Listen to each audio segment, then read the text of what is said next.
자, 안녕하세요. 학교보건, 지역사회 간호, 정신보건 담당하고 있는 김영입니다. 여러분들 시험 문제 딱 보시면서 조금 황당함을 느끼셨을 텐데요. 저는 무슨 생각이 났냐면 제가 보건교사 시험에 응시했을 때 그 기억이 났습니다. 제가 시험 볼 때도 정말 엉뚱한 문제들이 너무 많이 나왔거든요. 그래서 제가 이번 시험은 포기해야 되나 보다라는 생각을 했었다가 합격을 했었는데요. 네, 그만큼 내가 황당하다고 느낀 거는 다른 분들도 황당하다고 느낀다는 거죠. 그래서 여기 이 올해 그 시험의 그 핵심 포인트는 아는 거를 확실히 쓰면 합격할 수도 있겠구나, 합격의 희망이 있겠구나라고 생각을 하시면 됩니다. 그래서 기존에 많이 알고 있던 거를 확실히 답을 썼으면 나는 좀 희망을 갖겠구나라는 생각을 좀 하시라는 거죠. 자, 일단 들어가 보겠습니다. 네, 1번 문제 들어갈게요. 자, 1번 문제는 학교 안전법에 대한 문제입니다. 그래서 보시면 고등학교 2학년 남학생 셋이 실험을 하다가 이제 폭발 사건이 터진 거예요. 그런데 다행히도 학생 A는 여러 가지 보호 장구를 착용해서 손상을 입지는 않았지만 B라는 학생은 전신 5%, 1도 화상으로 치료를 받았대요. 그런데 당연히 장애가 없는 걸로 확인이 됐고요. 완치가 됐고요. 학생 C는 이제 완치가 안 됐나 봐요. 3도 화상이고 전신 40% 화상을 입었습니다. 그래서 퇴원 후에 간병은 필요 없지만 신체 등급 12급을 판정받았대. 그러면 혹시 신체 장애 몇 등급까지 있는 건 아시나요? 예, 14등급까지 있습니다. 14등급 중에서 1등급이 당연히 아주 안 좋은 거고 14등급이 조금 나름대로 조금 좀 덜한 장애라고 보시면 되는데 이 친구는 12등급을 판정을 받은 거예요. 자, 이랬을 때 자, 거기 학생 B와 C가 공통으로 보상받을 수 있는 공제급여 종류를 한 가지 써라 라고 돼 있고 특히 학생 C는 12급을 판정받았잖아요. 그래서 학생 C가 추가로 보상받을 수 있는 급여를 써라 라고 돼 있는데 법적인 용어로 쓰랍니다. 결국 이거는 법에 대해서 확실히 알고 있느냐라는 문제라고 보시면 되고요. 그래서 보시면 학교 안전사고 예방 및 보상에 관한 법률 34조에 공제급여의 종류가 있습니다. 해설 부분에 보시면 요양급여, 장애급여, 간병급여, 유족급여, 장의비 돌아가셨다면 유족급여하고 장의비를 주겠구나 하시면 되고요. 이 친구가 장애자가 됐어. 그럼 장애급여를 줄 거고 요양급여는 병원에 가서 치료를 해준다는 거죠. 그렇죠? 그리고 거기 간병급여는 내가 다 급여를 받았는데도 불구하고 간병인이 필요해. 이랬을 때 필요한 게 간병급여거든요. 그러면 여기에 B라는 학생, C라는 학생은 당연히 병원 가서 치료를 받아야 됩니다. 그러니까 요양급여가 필요한 거죠. 자, 그런데 C라는 학생은 간병이 필요 없다고 그랬어. 그러니까 결국 간병급여는 아니야. 그럼 뭐예요? 12급을 받았으니까 장애급여를 받아야 되는구나 라고 보시면 돼. 결국 요 1번의 답에 1번은 요양급여, 두 번째는 장애급여라고 써주시면 괜찮을 것 같아요. 그 다음에 이제 3번입니다. 3번은 교감 선생님하고 신임 보건교사의 대화 내용입니다. 자, 기억에 대한 평가의 명칭, 그리고 밑줄 진 니은에 대한 오류 용어를 쓰랍니다. 이게 정말 뜬금없는 거예요. 이게 관리 문제가 나왔습니다. 여태까지 보건교사 쪽에서 관리 문제가 나온 적은 정말 없었거든요. 그래서 이것 때문에 지금 4학년, 그러니까 4학년이 그러니까 졸업한 지 얼마 안 됐어. 그럼 4학년이야. 시험 보면 요게 조금 간호관리에서 배운 기억이기 때문에 요게 조금 유리하지 않았나라는 생각이 좀 들기도 합니다. 근데 학교를 졸업한 지 꽤나 됐어. 그럼 관리 배운 지 꽤나 됐어. 그럼 좀 기억이 없겠죠. 그래서 너무 뜬금없는 문제가 나와서 요것 때문에 좀 황당하다는 생각이 좀 들긴 했습니다. 일단 보건교사는 교감 선생님 교원 평가는 어떻게 이루어지나요? 라고 했더니 다면 평가로 이루어집니다. 라고 돼 있고요. 그럼 다면 평가가 뭔데? 이게 일명 360도 평가입니다. 결국 뭔 소리냐면 그 대상자 교사가 있어. 이 교사를 중심으로 윗사람도 평가를 하는 거고요. 같은 동료들도 평가를 하는 거고요. 그다음에 학생들도 평가를 하는 걸 우리 다면평가라고 하는 거고, 이걸 일명 360도 평가라고도 표현하고 있습니다. 그래서 지금 현재 공무원 세계에서 많이 이루어지는 게 이 다면평가거든요. 그렇죠? 또는 집단평정법이라고도 하는데, 이거부터 먼저 보겠습니다. 해설 부분에 있을 거예요. 평정에 감독자, 동료, 부하 등 다양한 사람들이 참여하게 되는 제도를 360도 평가제라고 하는 거고요. 이러다 보니까 윗사람이 평가했을 때 나름대로 편견이 있을 거 아니에요. 이런 편견들이 많이 줄어들게 되는 거죠. 그래서 보시면 소수인의 주관과 편견, 이들 간의 개인 편차를 줄임으로써 보다 객관적이게 되고 보다 공평성 있게 되는 거죠.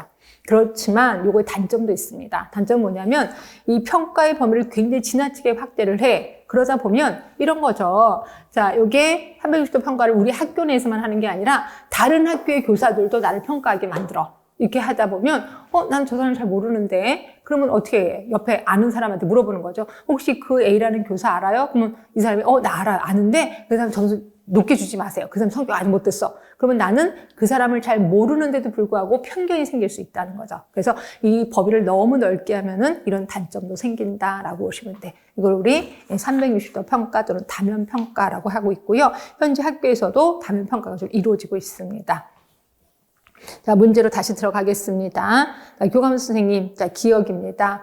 교사들의 직무 수행과 관련된 특성을 나타내는 서술문들을 평가 항목으로 배열하고 동료 교사가 각 항목의 유무를 표시해서 평가하는 방법입니다. 라고 하는데, 이 평가가 체크리스트 평정법입니다. 자, 체크리스트 평정법은 예를 들어 공무원 또는 교사들은 이래야 돼라는 항목을 쭉 나열을 하는 거예요. 그래서 보면 많게는 100문항까지도 나옵니다. 100문항까지 예를 들어 교사는 이래야 돼, 교사는 성실해야 돼, 교사는 친절해야 돼, 그게 쫙 항목이 있어요. 거기에 대해서 여부, 예스냐 노냐를 체크하게끔 되어 있습니다. 그래서 이 교사 친절해, 예스. 이 교사 실력은 별로 없어, 노. 이런 식으로 체크를 하게 되는 거죠. 그렇게 체크를 해서 그 총점을 내는 거를 우리 체크리스트 평정법이라고 하는 거고요. 그래서 이걸 평가합니다라고 얘기를 했어요.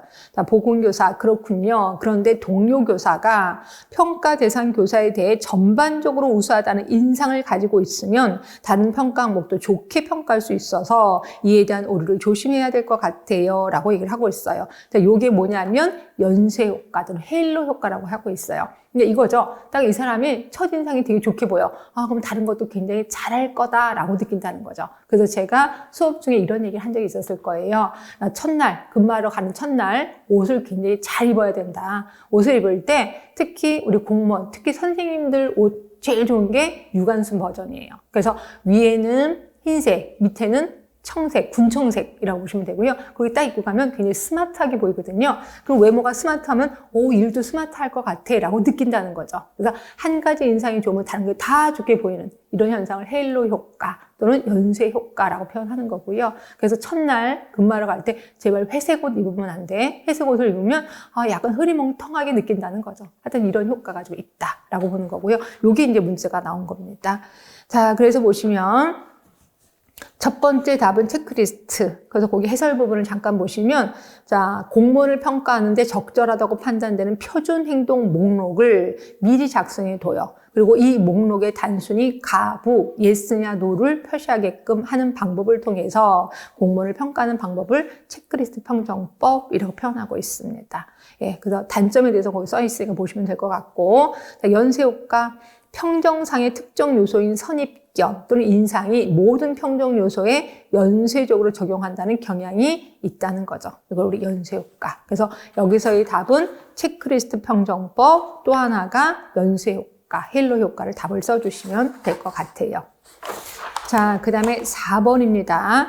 자, 4번은 MMPI. 저는 이것도 솔직히 좀 당혹스럽습니다. 자, MMPI가 있다, 심리검사로 이렇게 얘기를 했지, 이거에 대해서 이렇게 자세히 시험 문제에 나올 거라는 생각지도 못했거든요. 예, 그래서 일단 해설 부분부터 볼게요. 자, MMPI는 여러분들 혹시 하신 적이 있으시나요? 저는 이거 했었거든요. 근데 제가 그 간호학과에 다녔을 때 이걸 다 했었어요. 입학하기 전에 이 MMPI를 했는데 566문항입니다. 이거 하다 보면 오히려 헷갈려갖고 도대체 막 나중에 이거 하다가 보면 졸리기도 하더라고요.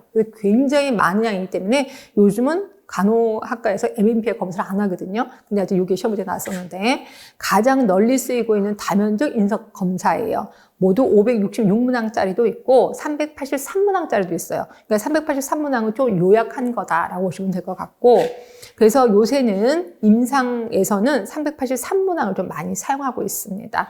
자, 일단 MMPI는 556문항이긴 하지만 550개의 문항으로 구성되어 있다. 이게 뭔 소리야? 자, 이게 그거예요. 그러니까 똑같은 내용이 16개가 더 들어가 있는 거야. 반복해 있습니다. 그래서 같이 있는 게 아니라 잊을만 하면 구성이 있기 때문에 그게 합해서 566문항이 된다는 거죠. 그래서 각 문항에 대해서 그렇다, 아니다로 대답하게 돼 있고요.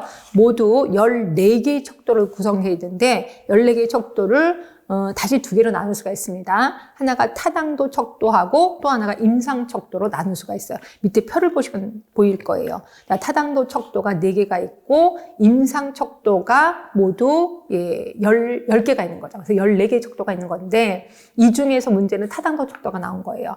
자, 타당도 척도에는 무반응 척도라고 해서 약자로 물음표가 나옵니다. 그죠? 모르겠다라고 응답을 한 거죠.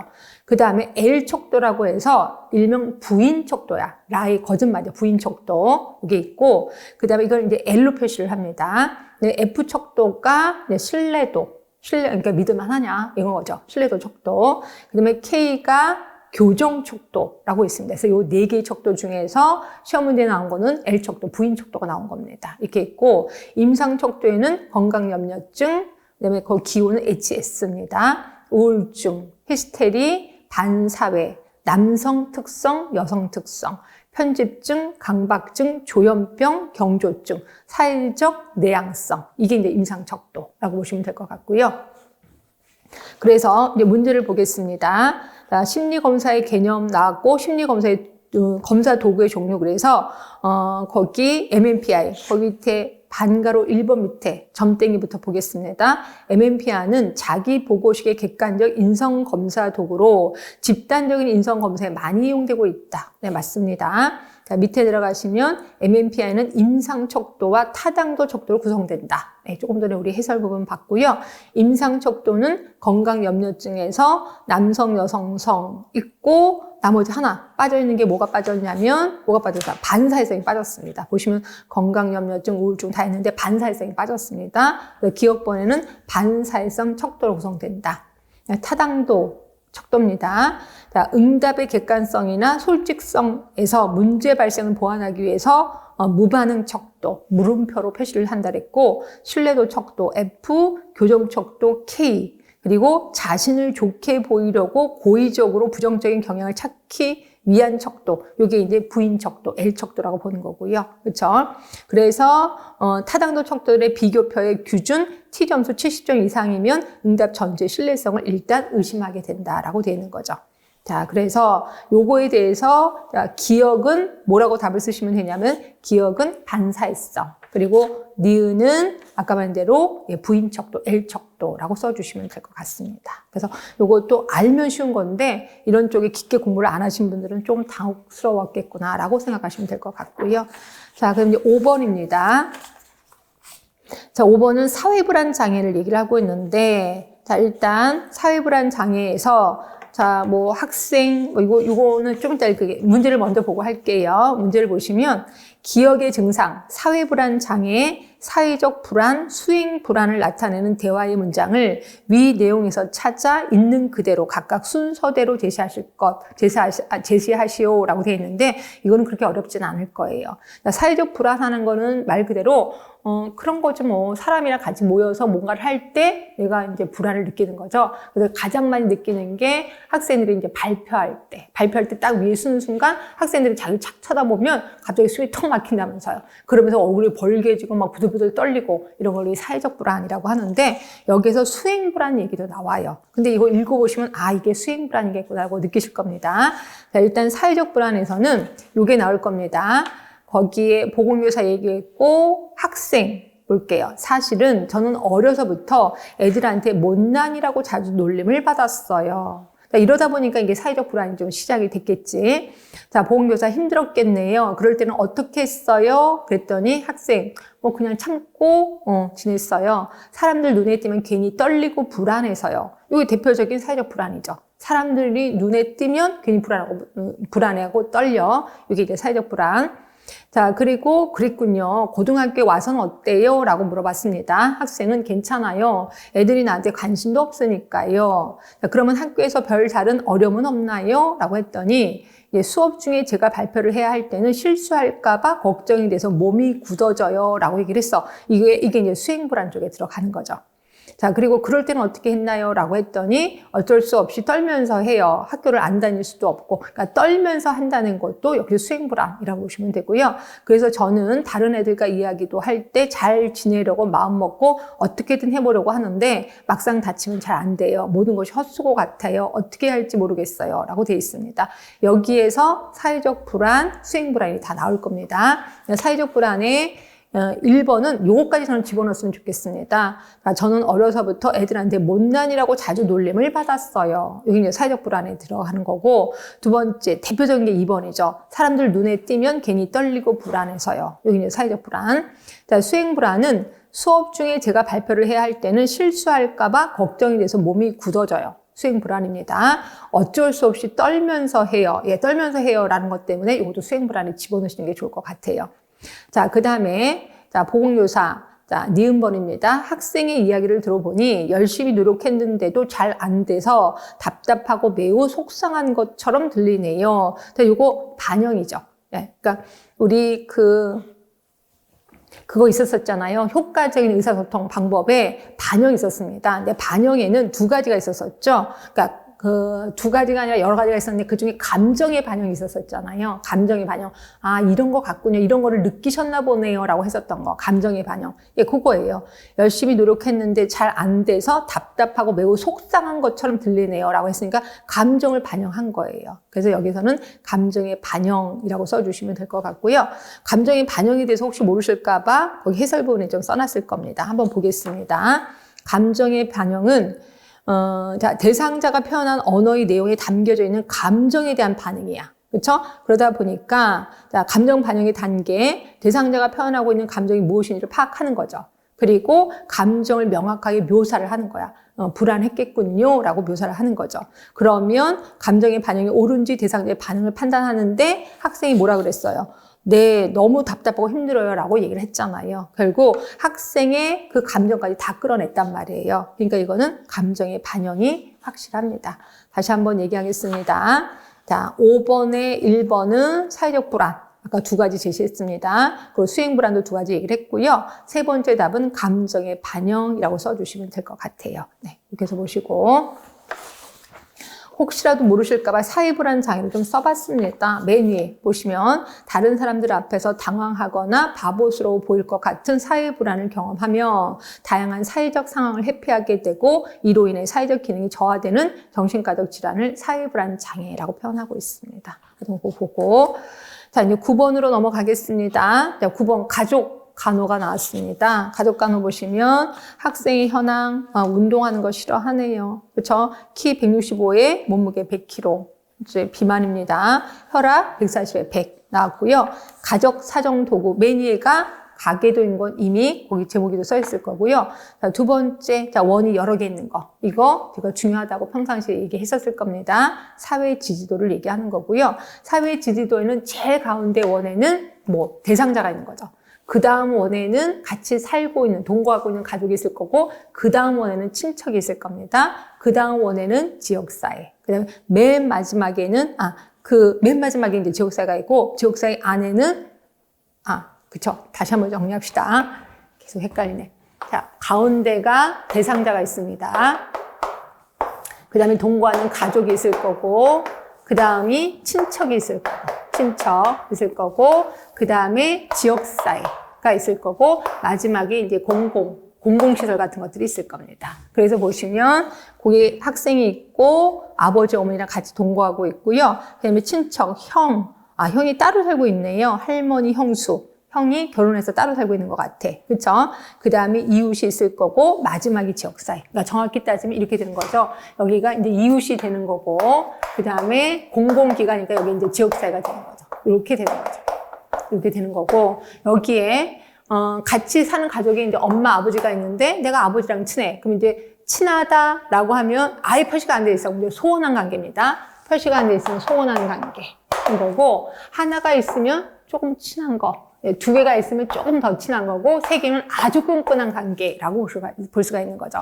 자, 그러다 보니까 가계도를 잠깐 보시면 지금 87세 된 할머니가 있는데 같이 사는 것 같지는 않아요. 가계도에 보시면 가계도의 점선이 이제 동거 가족이거든요. 그럼 동거하는 가족이 58세 된 아버지, 58세 된 어머니 같이 살고 있는 거고, 형이 25세인데 형수가 25세고 따로 떨어져 나간 것 같아. 그리고 본인은 18세 고혈압 비만을 갖고 있고 이렇게 돼 있습니다. 근데 거기 밑에 사회 지지도를 보시면 어머니하고는 줄이 두 개입니다. 친밀한 관계죠. 친밀한 관계. 그리고 형하고는 하나야. 친밀함이 좀 약한 관계라고 보시면 될 것 같고요. 친구하고 친하고 학교하고도 친밀함이 좀 약하네요. 할머니하고도 조금 친하고 아주 친한 매우 끈끈한 관계는 없습니다. 자, 그럼 보시면 가계도를 보고 두 발의 가족 발달 단계에 근거해서 이 가족에 해당되는 발달 단계의 명칭을 쓰고 그 이유를 서술하실 것. 자, 요거는 뭐예요? 지금 진숙이 가족 같지요? 왜 진숙이에요? 지금 형이 따로 떨어져 나갔잖아. 결혼을 해서 출가를 한 상태예요. 그리고 나는 아직까지 있는 거죠. 그러니까 이거는 진숙이 가족에 해당이 된다. 형이 결혼해서 출가를 한 상태이기 때문에. 그 다음에 두 번째는 괄호 안에 기억에 들어갈 가족 사정 도구. 기억이면 사회 지지도를 얘기하는 거고요. 그 다음에 그림 2에 근거해서 학생과 형의 관계, 학생과 친구의 관계를 순서대로 나열하래요. 학생과 형의 관계는 직선 하나입니다. 친밀함이 약한 관계라고 써주시면 되고요. 소원한 관계 이렇게 쓰시면 안 돼. 소원한 관계는 아예 줄이 안 그어져 있거든요. 하나니까 친밀함이 있긴 하는데 좀 약한 거고요. 그 다음에 친구는 두 줄이야. 그러니까 서로 친밀한 관계라고 써주시면 됩니다. 네. 다시 한번 학생과 형은 친밀함이 약한 관계. 그리고 학생과 친구는 서로 친밀한 관계라고 써주시면 될 것 같아요. 네, 이렇게 해서 써주시고. 자, 10번입니다. 자, 보건교사 연수교육 자료인데, 자, 요게 이제 요번에 코로나19 때문에 거기에 좀 반영된 문제. 근데 조금 쉬운 문제다라고 보시면 되고요. 자, 신종 인플루엔자인데, 이제 신종 인플루엔자, 새로운 바이러스에 노출됐어. 예, 그래서, 노출됐을 때, 그 다음에, 노출, 비노출. 거기에 따라 신종 인플루엔자의 질병의 유무에 대해서 나왔는데, 일단 신종 인플루엔자 확진 환자 신고입니다. 신고 의무자는 당연히 학교장이죠. 학교장이 신고할 의무가 있는 거고, 신고식이 우리 신종 인플루엔자면 1급에 속하는 건 아시죠? 1급. 그러니까 1급에 속하니까 당연히 즉시입니다. 그러면 신고 의무자, 아까 말한 학교장은 누구한테 신고할까요? 보건소장에게 신고하는 것도 아실 겁니다. 이런 것은 너무너무 쉬운 겁니다. 이런 거 답을 못 쓰시면 안 되는 거지. 자, 일단 표 1을 이용해서 기여 위험률, 산출값을 그대로 쓰고 산출값의 의미를 설명해라 라고 되어 있거든요. 우리 기여 위험 분율, 기여 위험 백분율을 얘기하는 거거든요. 자, 기여 위험 백분율. 우리 기여 위험 백분율. 이거 이렇게 하는 거죠. R1 분의 R1 마이너스 R2. 자, R1은 노출됐을 때 발생률, R2는 노출이 안 됐을 때 발생률을 얘기하는 거거든요. 결국 R1은 뭔데? 자, R1은 노출됐을 때야. 노출된 사람이 모두 500명입니다. 500명 분의 신종 인플루엔자가 생긴 사람이 250명입니다. 250명, 이게 R1. 그런데 비해서 R2는 노출되지 않은 사람이에요. 노출되지 않은 사람도 500명입니다. 그래서 500명 분의 그 다음에 이 중에서 걸린 사람은 50명이네요. 그렇죠? 그래서 이걸 대입을 하시면 돼요. 대입을 하셨더니 몇이 나왔냐면 당연히 곱하기 100을 하셔야 됩니다. 곱하기 100을 하시면 계산해 보시면 아시겠지만 이게 80%가 나왔을 겁니다. 80%. 결국 기여위험 백분율은 80%가 나오고 요거에 대한 해석이 뭐냐면 자, 신종 바이러스에 노출이 되지 않았다면 신종 인플루엔자의 80%를 예방할 수 있다라고 표현을 해주셔야 돼. 정확하게 해주셔야 돼. 다시 한번 신종 바이러스에 노출되지 않았다면 신종 인플루엔자의 80%는 예방할 수 있다. 있다. 예, 제가 거기다가 답은 써놨을 겁니다. 예, 이렇게 얘기해 주시면 될 것 같고요. 그 다음에 두 번째 문제는 감염병의 예방 및 관리에 관한 법률에 근거해서 괄호 안에 기억, 니은. 자, 기억은 신종 인플루엔자는 즉시 신고해야 돼. 니은은 누구한테 신고하냐면 보건소장에게 신고해야 된다는 거죠. 네, 여기서 알고 계시면 되고. 그 다음에 11번입니다. 정신분석이론. 오랜만에 이드, 에고, 그다음 슈퍼에고, 이거 문제가 나오네. 이것도 아주 쉬운 거죠. 프로이드 얘기가 나오고, 워낙, 기본을 프로이드는 워낙 우리 다 배웠기 때문에.